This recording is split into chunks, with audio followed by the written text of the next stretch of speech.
بسم الله الرحمن الرحيم. السلام عليكم ورحمة الله وبركاته. لو نفسك في طعم ورق العنب ولكن كسلان أو ما عندكش وقت، فأنا فكرت في الطريقة اللطيفة ديت.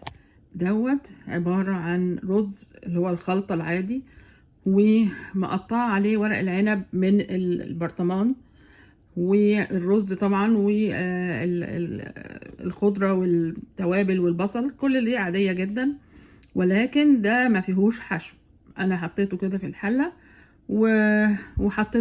حطيت عليه طبعا الشوربة والملح، وظبطته، حطيت عليه ليمون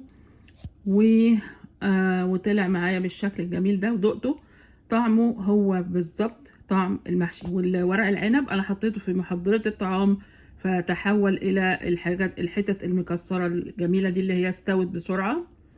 ارجو ان هو يعجبكم.